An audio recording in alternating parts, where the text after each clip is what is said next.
नृत्य करती 12 राजकुमारियां। एक बार की बात है, एक राजा की 12 सुंदर पुत्रियां थीं। वो उन्हें बहुत प्यार करता था और उनकी सुरक्षा के लिए बहुत चिंतित था। इसलिए वो उनके शयन कक्ष का दरवाजा रात को बंद कर दिया करता था। हालांकि हर सुबह वो देखता कि उनके जूते पूरी तरह से फटे हुए हैं, जैसे कि वो रात को कहीं बाहर गई हों।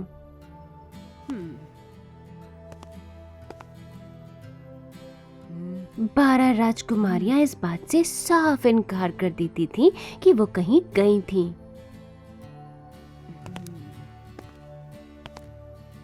हर रोज मुझे अपनी पुत्रियों के लिए नए जूते लेने पड़ते हैं, क्योंकि वो रात में उन्हें बाहर पहन कर जाती हैं। मुझे देखना ही होगा कि वो कहाँ जाती हैं और आखिर क्या करती हैं।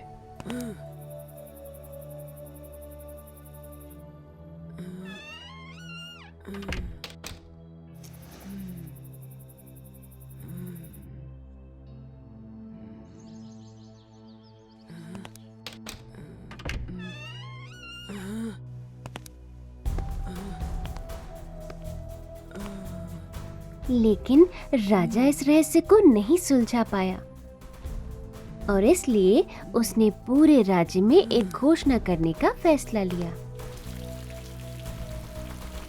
जो भी इस बात का पता लगाएगा कि मेरी पुत्रियां रात में कहाँ जाती हैं, मैं उसकी शादी अपनी किसी एक पुत्री से करा दूंगा और एक दिन वो इस राज्य का राजा बन जाएगा। दूर दूर से बहुत से नौजवान राजकुमार आए और इस रहस्य को सुलझाने की कोशिश की।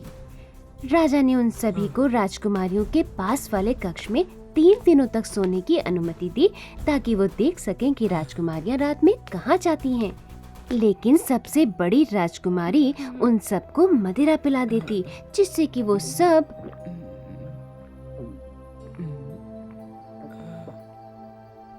सो जाते।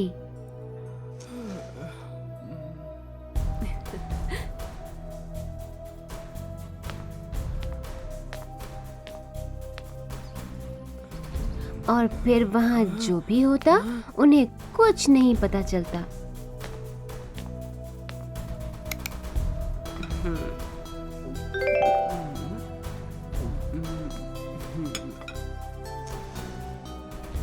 राजा ने उन सब की हार पर उन्हें दंड दिया। एक दिन एक सिपाही ने महल की ओर जाते हुए एक बूढ़ी औरत को सड़क के किनारे खाना मांगते हुए देखा।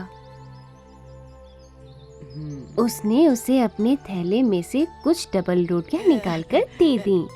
आपका धन्यवाद। आप कहाँ जा रहे हैं? मैं युद्ध में घायल हो गया था, इसलिए मैं अब और नहीं लड़ सकता। अब मेरे पास करने के लिए कुछ नहीं है, तो सोचा जाकर राजा की पुत्रियों का रहस्य ही सुलझा कर देखता हूँ। हो सकता है कि मैं भी एक दिन राजा बन जाऊं। वैसे ये काम ज्यादा मुश्किल नहीं है, बस ये ध्यान रहे कि बड़ी राजकुमारी जो मदिरा आपको देंगी वो आपको बिल्कुल नहीं पीनी है। ये पोशाक लीजिए, इसे पहनकर आप अदृश्य हो जाएंगे और जहाँ राजकुमारियाँ जाएंगी वहाँ आप उनका पीछा कर पाएंगे। आपका धन्यवाद माता जी, मैं आपकी बातों का ध्यान रखूंगा।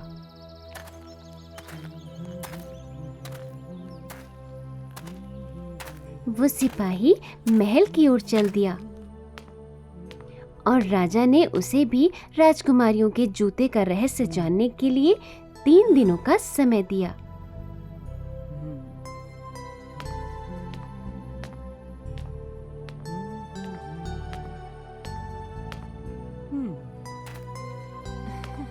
जब बड़ी राजकुमारी ने उसे मदिरा भेंट की तो उसे उस बूढ़ी महिला की बात याद आ गई और उसने मदिरा पीने का नाटक किया।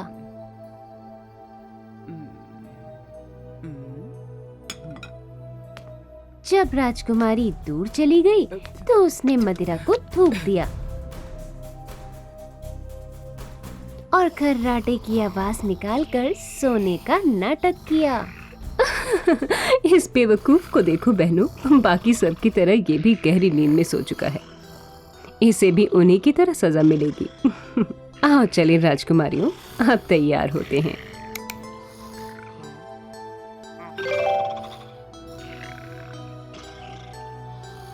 सभी बहनों ने एक से एक खूबसूरत पोशाकें पहनी और फिर अपने जूते पहने। अब बहनों, हमें नहीं लगता कि आज रात हमें बाहर जाना चाहिए। हमें लगता है कुछ बुरा होने वाला है। मेरी भोली बहन, आपको हमेशा ही हर चीज से डर लगता है। कुछ भी नहीं होने वाला है। यहाँ तक कि अगर मैं उस सिपाही को वो नींद वाला नुस्खा नहीं पिलाती ना, तब भी वो सो जाता। घमंडी राजकुमारी ने अपनी छोटी बहन की बात जरा भी नहीं मानी। उसने 2 बार ताली बजाई और उसकी शैया धरती में समा गई। एक खुफिया दरवाजा खुला और वो नीचे एक अंधेरी सीढ़ियों की तरफ बढ़ गई। जैसे ही सिपाही ने देखा कि वो सब जा रही थी, उसने अपनी जादुई पोशाक पहनी और सीढ़ियों की तरफ उनका पीछा किया। हालांकि जब वो आधे रास्ते में पहुंचे, तब गलती से सिपाही का पैर छोटी राजकुमारी की पोशाक पर पड़ गया। ओह! किसी ने हमारी पोशाक पर पैर रखा है। बेकार की बातें मत करो बहन, आपके पीछे कोई भी नहीं है। आपकी पोशाक शायद किसी कील में फंस गई होगी।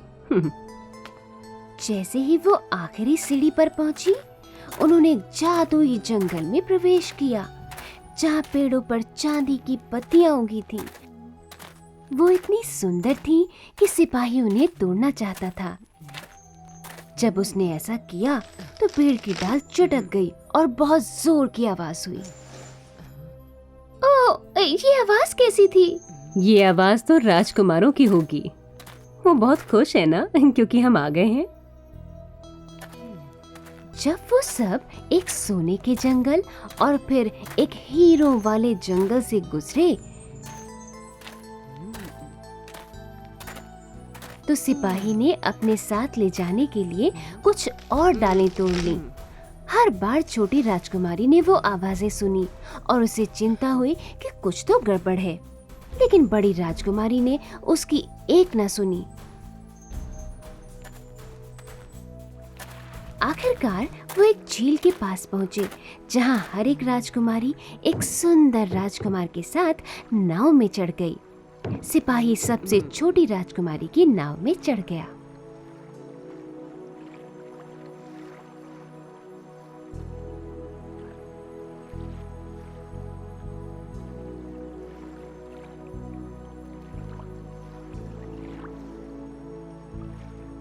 राजकुमारी, आज रात नाव कुछ ज्यादा ही भारी लग रही है।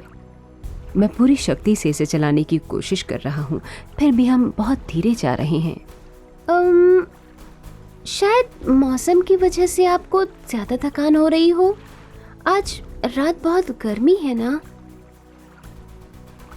वो सब एक भव्य महल में जा पहुंचे, जहां सभी राजकुमारियों ने अपने राजकुमारों के साथ एक शानदार सभा में नृत्य किया। सिपाही उन्हें हर समय देखता रहा और उसने भी थोड़ा नृत्य किया।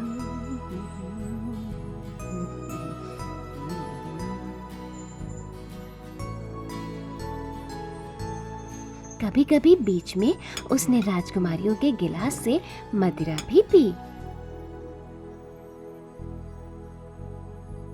किसी ने हमारी पूरी मदिरा पी ली है। हम कह रहे हैं बहन, यहाँ कुछ ना कुछ तो गड़बड़ जरूर है। ओह, मजाक मत करिए, फालतू सोचना बंद भी करिए। ठीक 3 बजे राजकुमारियों के जूते पूरी तरह से फट चुके थे और राजकुमार उन्हें वापस झील के पार छोड़ आए।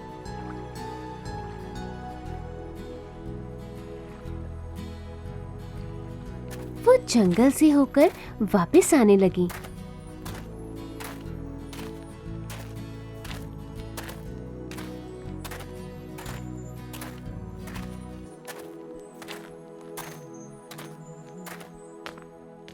सिपाही दौड़कर उन राजकुमारियों से पहले पहुंच गया और सीढ़ियों के ऊपर चढ़ गया ताकि वो उनसे पहले अपने बिस्तर तक पहुंच जाए।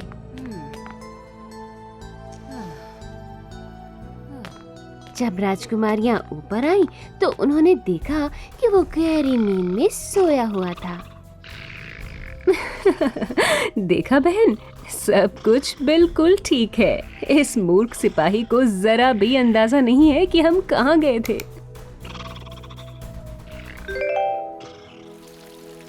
अगली सुबह जो भी हुआ उसके बारे में सिपाही ने कुछ भी नहीं कहा।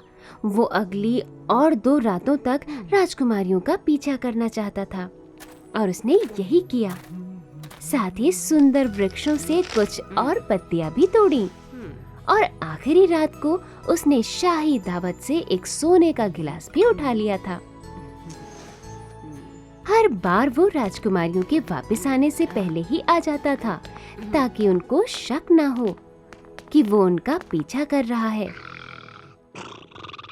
आखिरकार सिपाही का वक्त अब समाप्त हो चुका था। 3 रातें बीत चुकी हैं सिपाही। क्या आपको पता चला कि मेरी पुत्रियां रात में कहाँ जाती हैं और हर सुबह उनके जूते इतने फटे हुए क्यों होते हैं? वो महल के अंदर एक खुफिया रास्ते से होकर चांदी, सोने और हीरे की पत्तियों वाले 3 अलग-अलग जंगलों से गुजरते हुए झील के दूसरी ओर एक महल में जाती हैं, जहां वो सारी रात राजकुमारों के साथ नृत्य करती हैं। महाराज, हम आप पर कैसे विश्वास करें? आपके पास इस बात का क्या सबूत है? ये रही वो चांदी, सोने की पत्ती और एक हीरे की पत्ती। मैं आपके लिए शाही दावत से ये सोने का गिलास भी लाया हूँ। क्या ये सच है मेरी पुत्रियों? क्या आपने सारी रातें नृत्य करते हुए बिताई? सिपाही ने जो भी कहा हम उससे इनकार नहीं कर सकते पिताजी। आपको आपका इनाम जरूर मिलेगा सिपाही। आप अपनी राजकुमारी चुन सकते हैं। मैं अब उतना जवान नहीं हूँ, इसलिए मैं सबसे बड़ी राजकुमारी से विवाह करना चाहूँगा।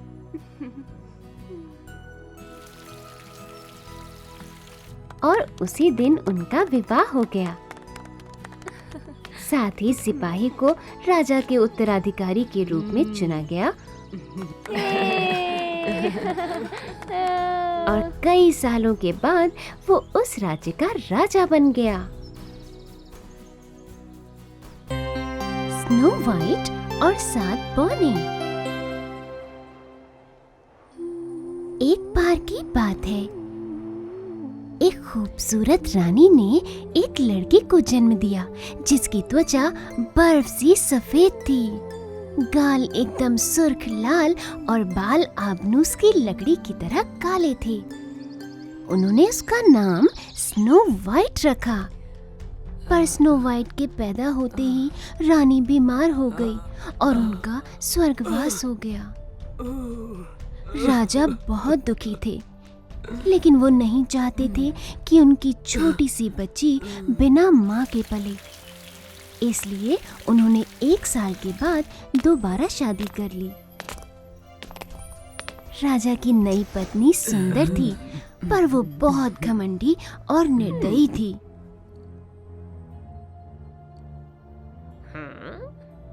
उसने काले जादू से राजा को अपने वश में कर लिया था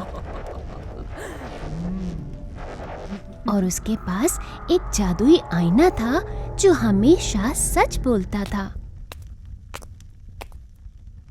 आईने, जादुई आईने, मुझे ये बता, कौन सबसे सुंदर है इस पूरी दुनिया में भला?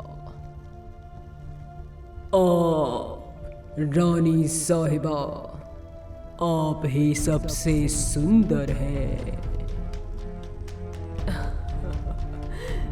समय बीतता गया और अब स्नो वाइट एक सुंदर युवती हो गई थी। उसकी सौतेली माँ से भी बहुत ज्यादा खूबसूरत।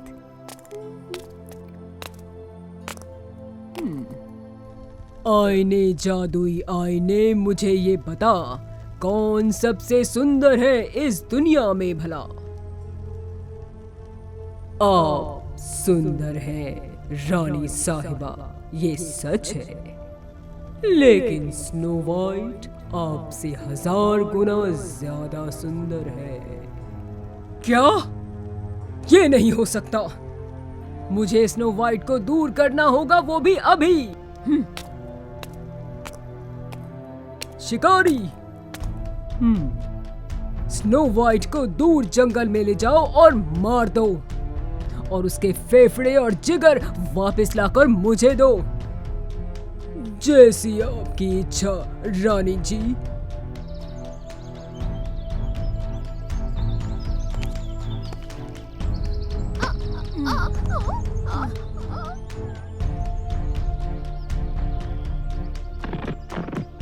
रानी ने जैसा कहा था, शिकारी ने वैसा ही किया। वो स्नो वाइट को जंगल में ले गया, पर वो इतनी सुंदर थी कि उसे उस पर दया आ गई। दूर भाग जाओ प्यारी बच्ची।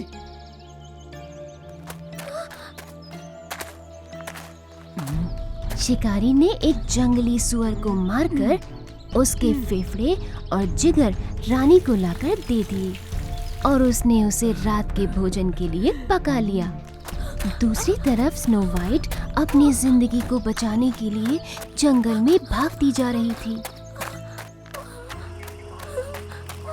आखिरकार जैसे ही रात होने लगी, उसे एक छोटा सा घर दिखाई दिया। सुनिए, घर में कोई है?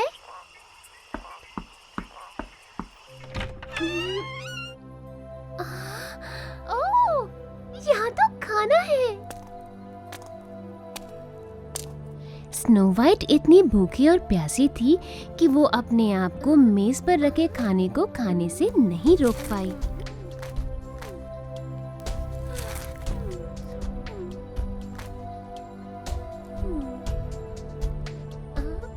और उसने सभी 7 थालियों में से थोड़ी थोड़ी सब्जी खाई।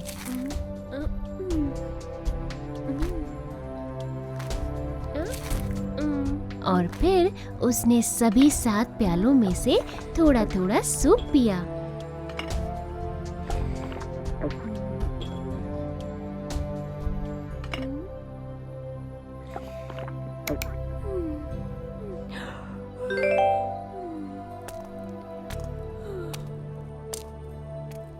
इसके बाद वो सभी 7 छोटे बिस्तरों पर तब तक लेटी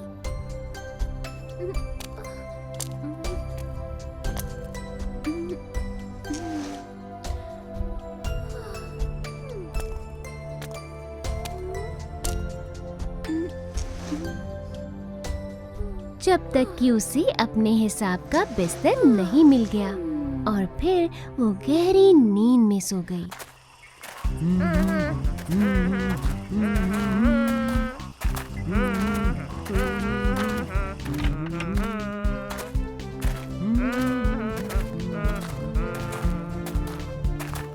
अरे,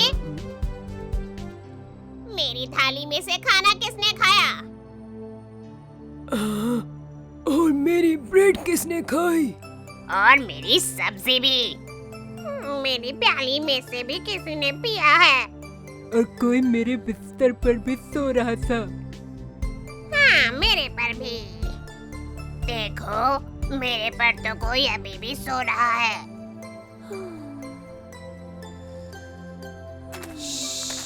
अरे, उसे मत जगाओ। ये तो बहुत सुंदर है। मैंने अपनी जिंदगी में कोई इतना खूबसूरत नहीं देखा। आप कौन है?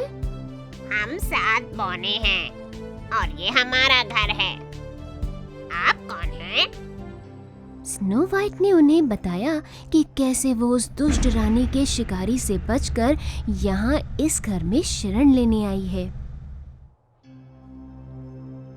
बोनो को उस पर दया आ गई और उन्होंने उसे वहाँ तब तक रहने की इजाजत दी जब तक कि वो सफाई और खाना बनाने में उनकी मदद करे। ओह धन्यवाद बोने भाइयों, आपकी मदद करके मुझे बहुत खुशी मिलेगी।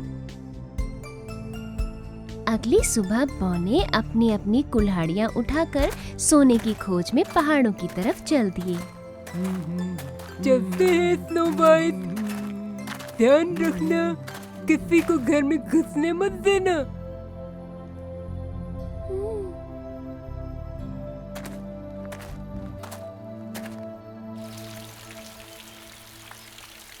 और तभी दुष्ट रानी एक बार फिर अपने जादुई आईने के पास गई।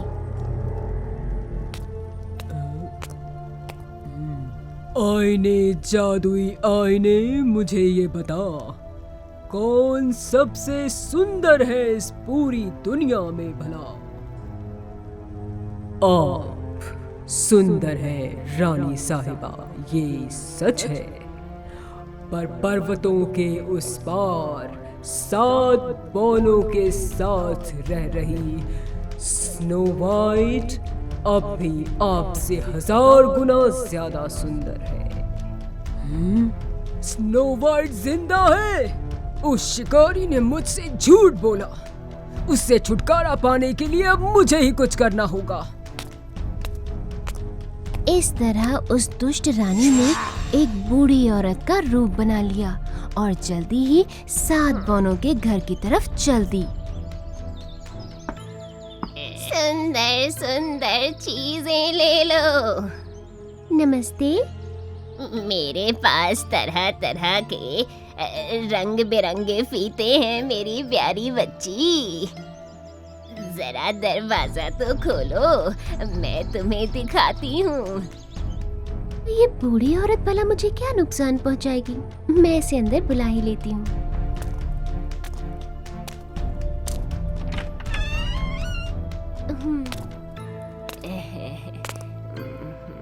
आओ बेटी, मैं इसे लगाने में तुम्हारी मदद करती हूँ। उस दुष्ट रानी ने उस फीते को स्नो वाइट की पोशाक पर बांधकर उसे बहुत जोर से कस दिया। उसने उसे इतनी जोर से कसा कि स्नो वाइट सांस तक नहीं ले पाई और बेहोश हो गई।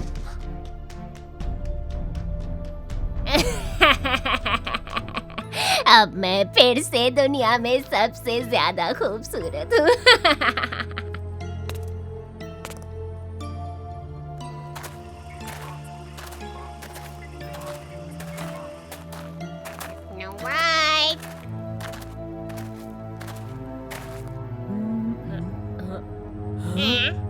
जल्दी उन फीतों को काटो।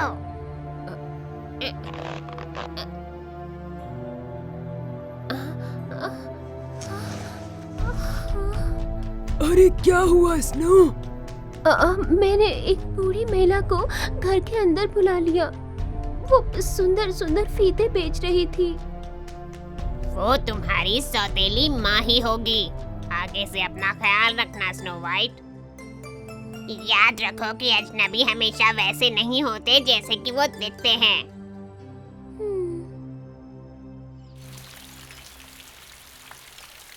महल वापस पहुंचकर रानी ने फिर से अपने जादुई आईने से पूछा।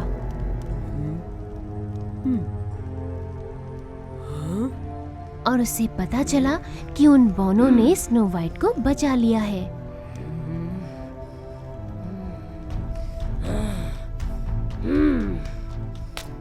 वो दोबारा उस घर के पास पहुंची, पर इस बार एक भिखारी बनकर।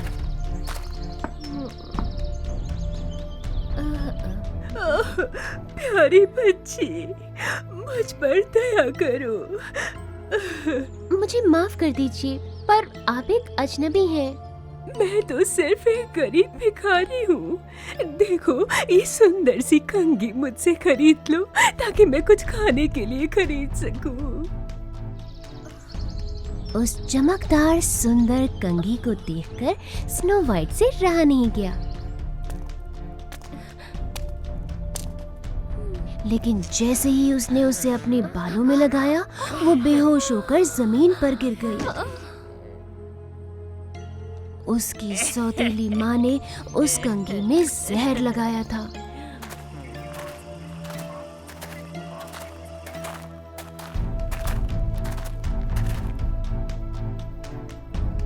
अरे नहीं, स्नो वाइट, फिर से नहीं।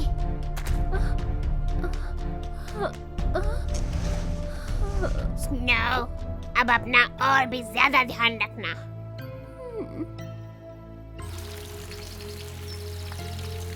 तभी दुष्ट रानी अपने जादुई आईने के पास गई।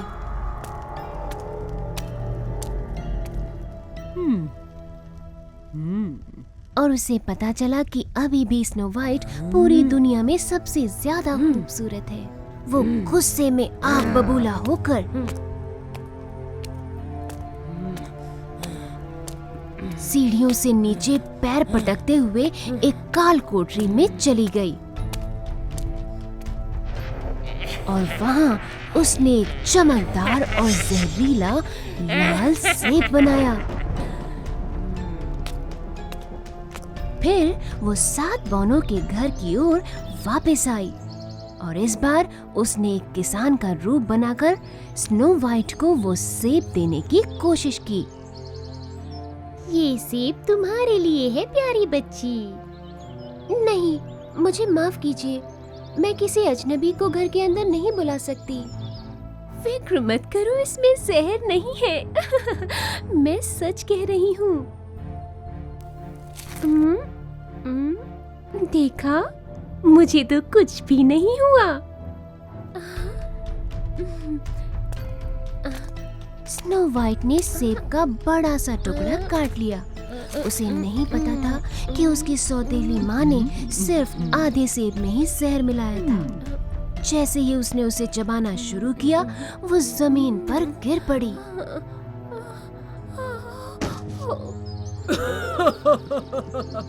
इस बार तो तुम्हें वो बौने भी नहीं बचा पाएंगे।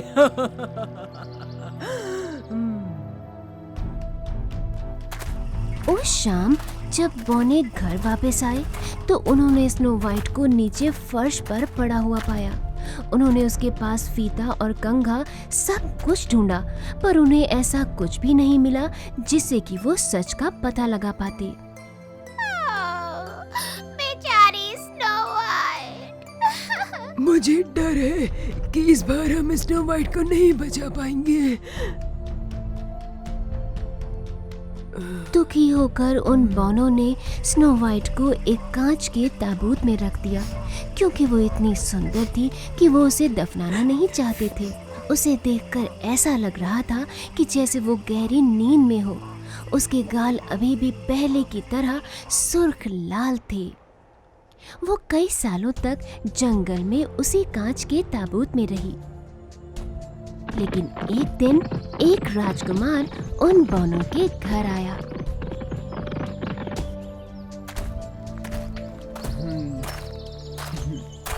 जब उसे पता चला कि स्नो वाइट एक राजकुमारी थी, तो वो उसे अपने साथ महल में ले जाना चाहता था। आपसे हमारा निवेदन है कि इस खूबसूरत राजकुमारी को आप हमें अपने महल ले जाने दीजिए। क्या करें, ले जाने देते हैं। हमें उसकी याद आएगी, लेकिन ठीक है, आप उसे ले जा सकते हैं। इसे इस सम्मान का अधिकार है। आखिरकार वो एक राजकुमारी है।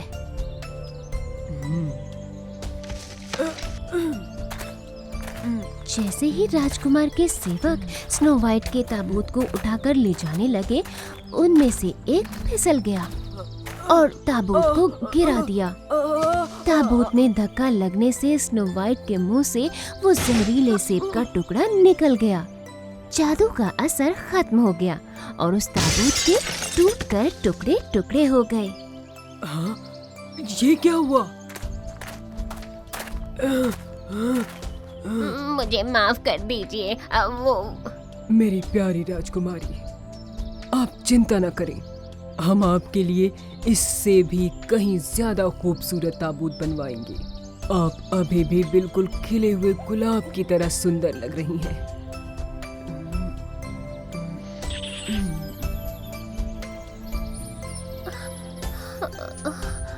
आप जिंदा हैं? ओह, ईश्वर का शुक्र है। स्नो वाइट जाग गई, जादू खत्म हो गया, ये। ये क्या है?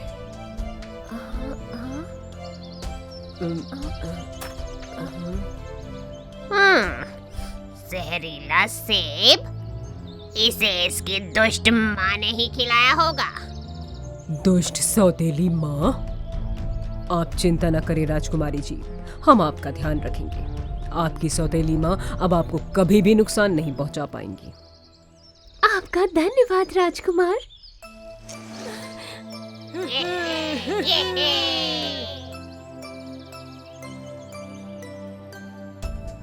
जल्दी ही राजकुमार और स्नो वाइट एक दूसरे से बहुत प्यार करने लगे और फिर दोनों ने राजकुमार के महल में शाही विवाह किया।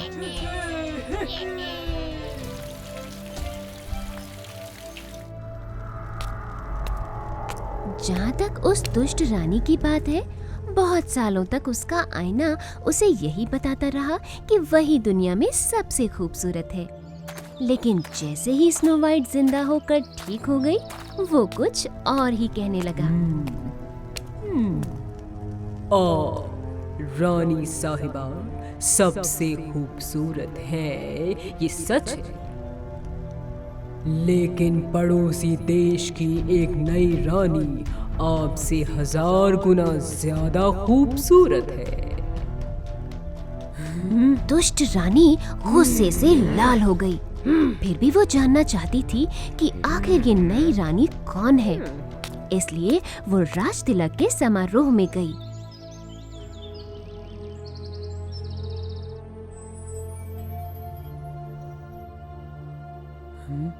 तब उसने देखा कि ये तो स्नो वाइट है और वो सदमे की वजह से बेहोश हो गई।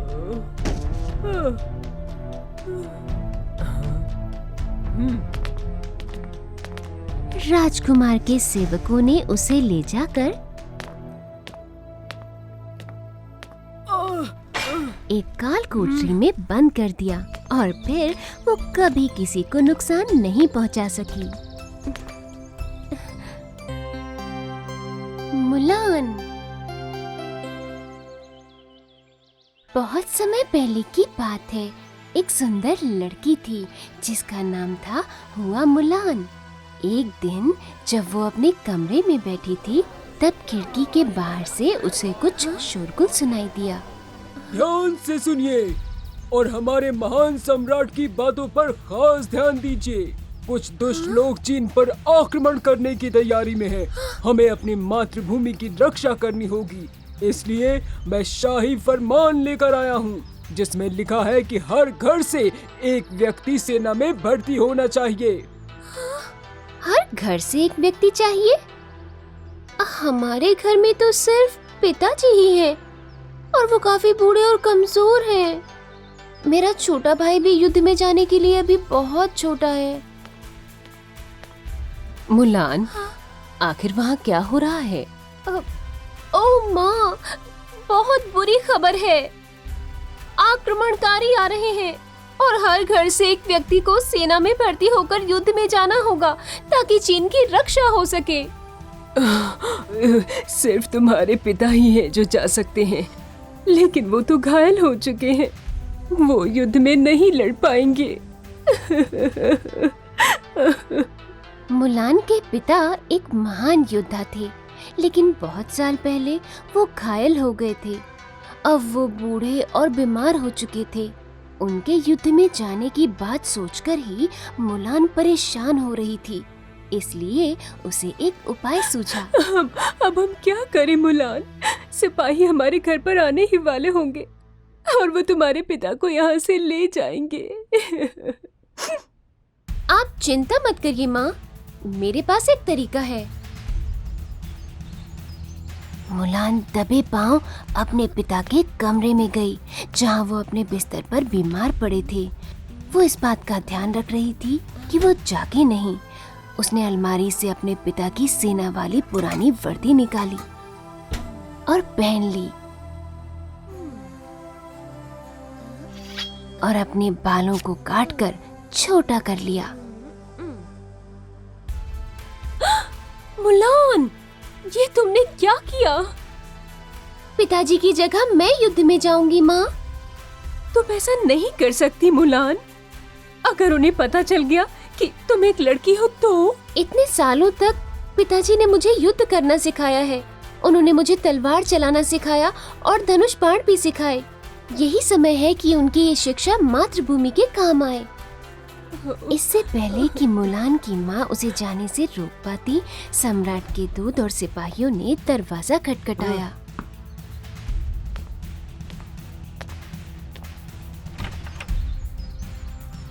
हम यहाँ आपके परिवार से एक व्यक्ति को सेना में भर्ती करने के लिए लेने आए हैं। अगर मना किया तो आपके परिवार को दंड मिलेगा। आप में से कौन जाएगा? मैं चलूंगा।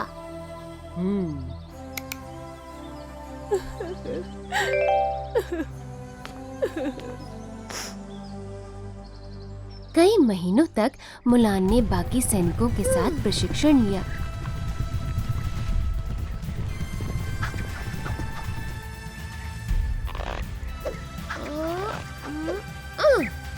उसने अपने पिता का नाम हुआहू इस्तेमाल किया और कोई भी नहीं पहचान पाया कि वो एक लड़की है। और जल्दी ही ये मिंग नाम का उसका एक दोस्त भी बन गया। सैनिकों,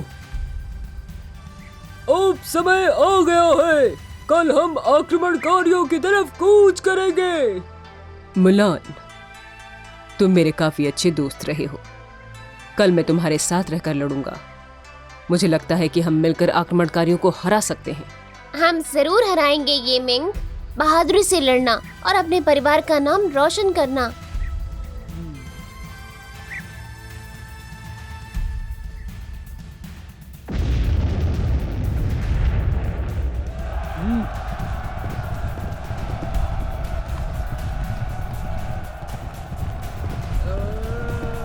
बहुत भयंकर युद्ध हुआ। मुलान ने बहुत बहादुरी दिखाई।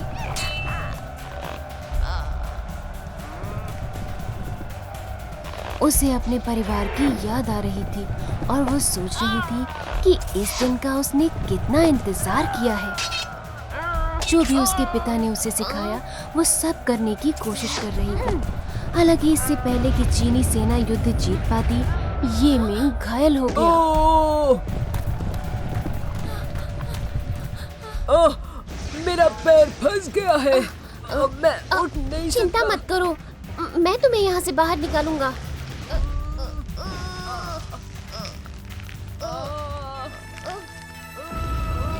मुलान ने ये मिंग को बचा लिया और चीनी सेना ने उस दिन के आक्रमणकारियों के विरुद्ध युद्ध को जीत लिया। हालांकि उसके बाद उसने और भी बहुत से युद्ध लड़े, क्योंकि युद्ध अभी भी खत्म नहीं हुआ था। उस बीच में ये मिंग का पैर ठीक हो गया और फिर वो और मुलान दोनों साथ साथ लड़े। 12 सालों के लंबे समय के बाद आखिरकार युद्ध समाप्त हो गया। सिपाही उत्साहित होकर सम्राट के महल में इकट्ठा हुए, जहां सम्राट ने चीन की रक्षा करने के लिए उनके सम्मान में एक खास समारोह का आयोजन किया था।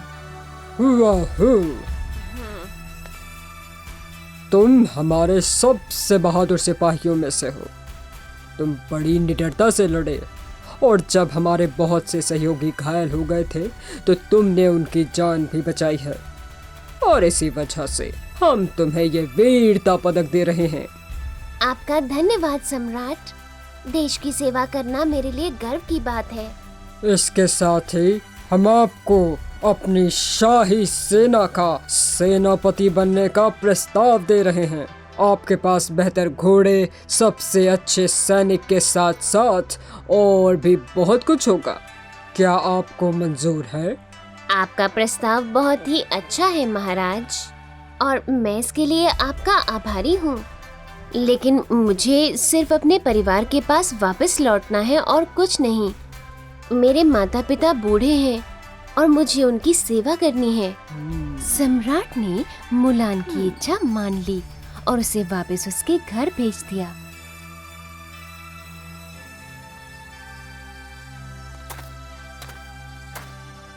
जब वो वापस आई तो अपने परिवार से मिलकर बहुत खुश हुई।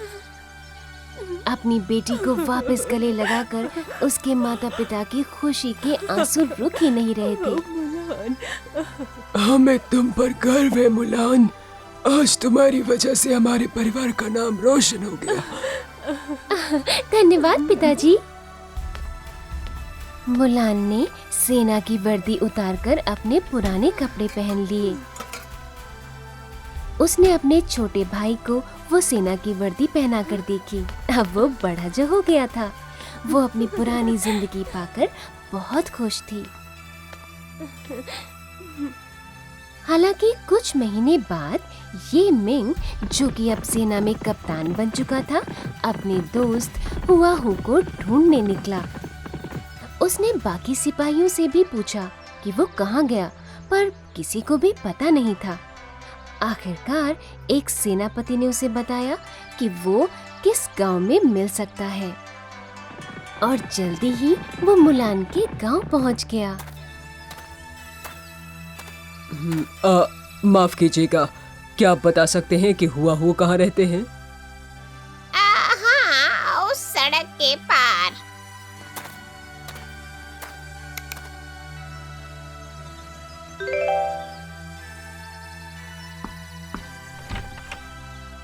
जी, आप किससे मिलना चाहते हैं? मैं सेना का कप्तान ये मिंग हूँ। मैं हुआ हू से मिलना चाहता हूँ। क्या वो यहाँ रहते हैं? हाँ, अंदर आइए।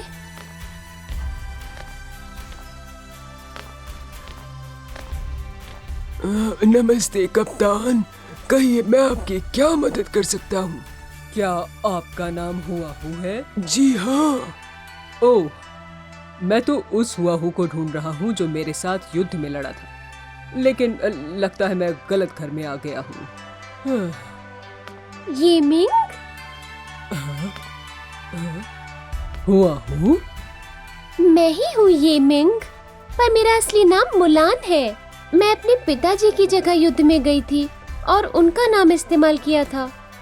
तुम्हारा नाम मुलान है? तुम लड़की हो, लेकिन मैं ऐसा क्यों? मुझे माफ कर दो ये मिंग। मैंने इतने सालों तक तुमसे ये सच छिपाया। मेरे पिता बीमार और घायल थे। सिपाही बनकर उनकी जगह युद्ध में जाने के अलावा मेरे पास कोई और रास्ता नहीं था। मुझे इस बात पर विश्वास ही नहीं हो रहा, पर फिर भी मैं तुम्हें माफ करता हूँ, क्योंकि तुमने एक नहीं कई बार मेरी जान बचाई है। और चाहे तुम स्त्री हो या पुरुष, मैं तुम्हारे जैसे बहादुर सिपाही से पहली बार मिला हूँ।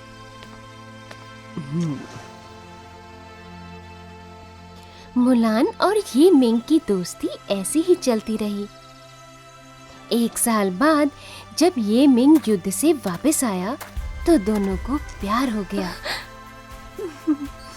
और जल्दी ही उन्होंने शादी कर ली और उनके घर एक सुंदर सी लड़की का जन्म हुआ। वो उसे बहुत प्यार करते थे।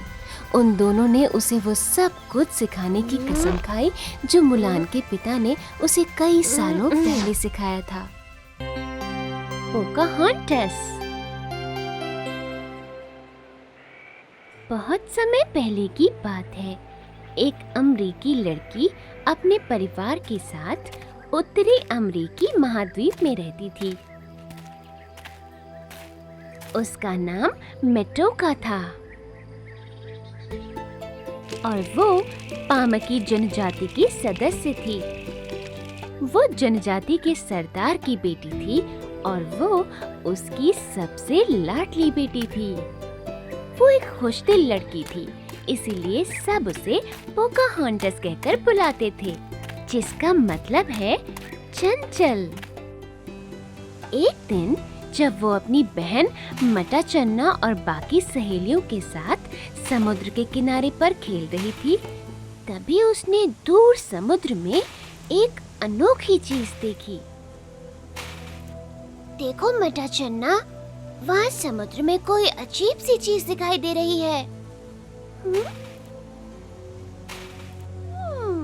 ये तो मुझे किसी नाव जैसी लग रही है।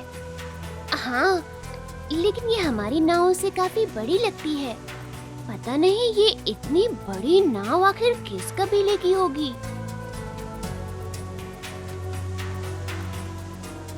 वो किनारे पर आने ही वाली है। लगता है अब पता चल जाएगा।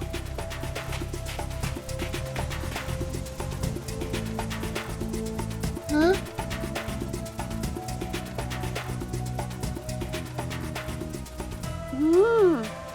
ये तो बहुत सारी हैं।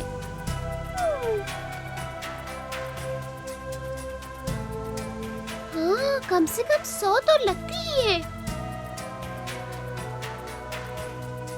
अरे हाँ, इनके कपड़े तो देखो कितने अजीब हैं। मैंने किसी कबीले वाले को ऐसे कपड़े पहनते पहले कभी नहीं देखा। ये तो कितने डरावने लग रहे हैं पोकाहंटर्स। जरा इनके हथियारों की तरफ तो देखो।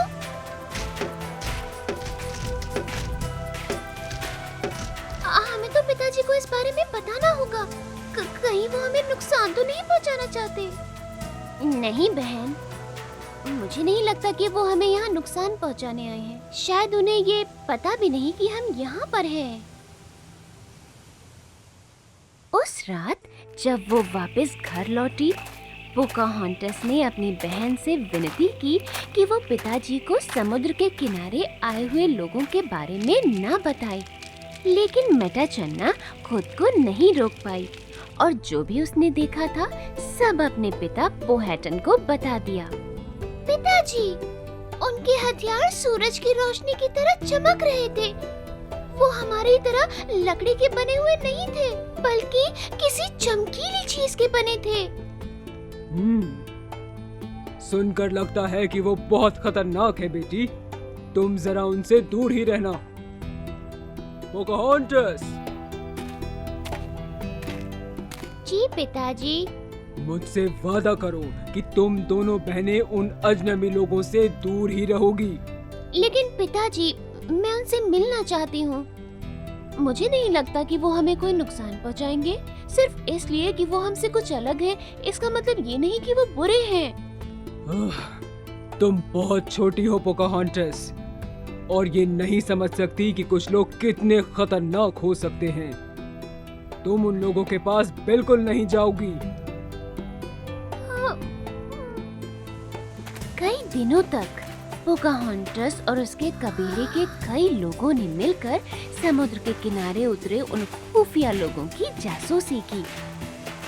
पोकाहंटस जहाँ रहती थी उससे कुछ मील दूर उन अजनबियों ने शिविर लगाया।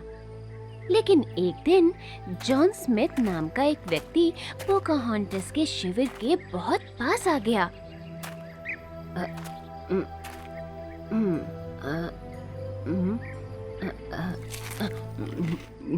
और पमंकी सैनिकों ने उसे बंदी बना लिया।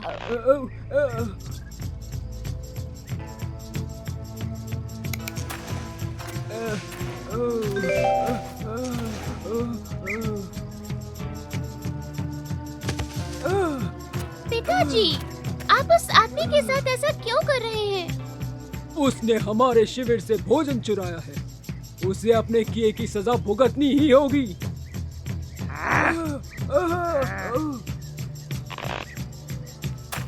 नहीं पिताजी, उसे मत मारिए। नहीं, मत मारिए। उनके कबीले वाले बहुत भूखे होंगे। देखिए, ठंड भी काफी बढ़ गई है और उनके पास खाने के लिए कुछ भी नहीं है। क्या हम मदद नहीं कर सकते? क्योंकि पोकाहंटस अपने पिताजी की सबसे प्रिय पुत्री थी, पोहैटन ने जॉन स्मिथ को छोड़ दिया। फिर वो और उसके कुछ योद्धा उसे वापस वहीं ले गए जहां उसके कबीले वालों ने शिविर लगाया था पोकाहोंटस ने भी उनका पीछा किया। पोकाहोंटस, वापस आओ, तुम उनके साथ नहीं जा सकती। मुझे जाना होगा मेटा चन्ना। मैं देखना चाहती हूँ कि कहीं पिताजी उस आदमी और उसके साथियों को कोई नुकसान न पहुँचाएं।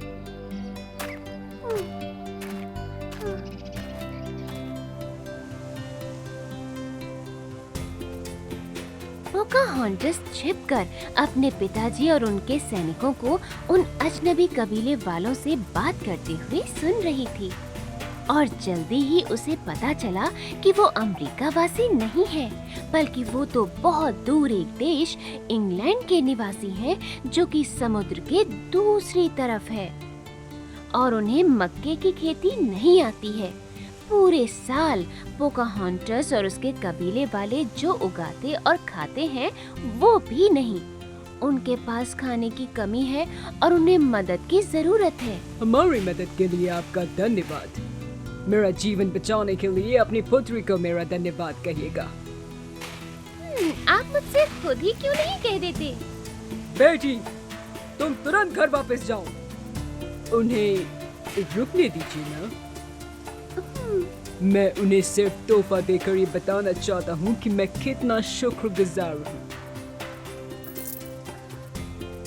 मेरा नाम जॉन स्मिथ है। आपका धन्यवाद जॉन स्मिथ। मेरा नाम पोकाहोंटस है। आपका स्वागत है। आभार व्यक्त करने के लिए छोटी सी निशानी है।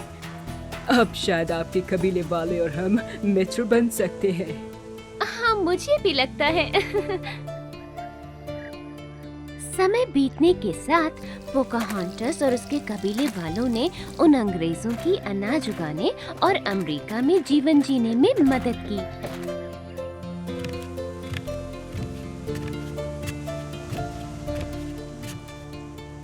अब क्योंकि पोकाहोंटस बड़ी हो चुकी थी और वो छोटी बच्ची नहीं थी, उसके पिताजी ने उसे अंग्रेजों के पास जाने और उनकी मदद करने की इजाजत दे दी। हालांकि पोकाहोंटस ने उन अंग्रेजों के साथ हमेशा मित्रता का ही व्यवहार किया, पर फिर भी उन दोनों के बीच अक्सर मतभेद बने रहे। कई बार अंग्रेज पोकाहोंटस के शिविर के इतने पास आ जाते थे कि पोहैटन को उन्हें पकड़ने के लिए सैनिकों को भेजना पड़ता था। कुछ समय बाद सैमुअल आगल नाम के एक अंग्रेज ने अपने साथियों को वापस लाने की योजना बनाई।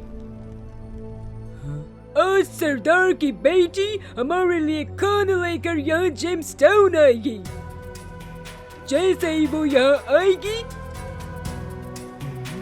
हम उसे कैद कर लेंगे और तब तक बंदी बनाकर रखेंगे जब तक पोहैटन हमारे साथियों को छोड़ नहीं देता।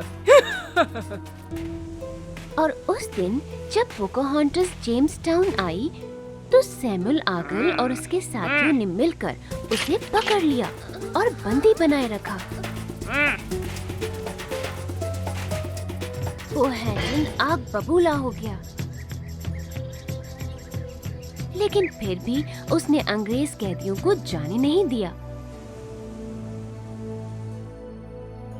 पोकाहोंटस को 1 साल के लंबे समय तक वहीं जेम्स टाउन में रहना पड़ा और उस बीच उसने अंग्रेजी भाषा पढ़नी और लिखनी सीखी। वो जॉन रॉल्फ नाम के एक अमीर तंबाकू व्यापारी से भी मिली। जॉन रॉल्फ ने पोकाहोंटस के साथ काफी वक्त बिताया और आखिरकार उसे उससे प्यार हो गया।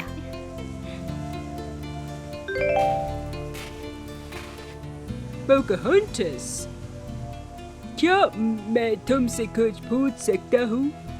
बोलिए जॉन। मैं जानता हूँ कि तुम्हारे कबीले वाले जैसा नहीं है, पर तुम्हारे साथ समय बिताना मुझे अच्छा लगता है। मैं तुम्हारे साथ हमेशा रहना चाहता हूँ। मुझसे शादी करोगी? अगर हाँ है तो तुम कैद से आजाद हो जाओगी। हम सबको दिखा देंगे कि इस बात से कोई फर्क नहीं पड़ता कि कोई अंग्रेज है या अमेरिका वासी। हाँ जॉन, मैं आपसे शादी करूंगी। पोकाहांटस और जॉन रॉल्फ ने शादी कर ली और पोकाहांटस ने ईसाई धर्म अपना लिया।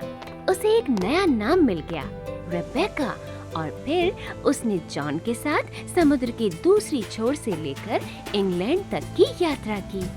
उन्हें आशा थी कि लोग उन्हें देखकर समझेंगे कि दो बिल्कुल अलग तरह के लोग भी मिलकर एक साथ रहकर प्यार से अपना जीवन बिता सकते हैं।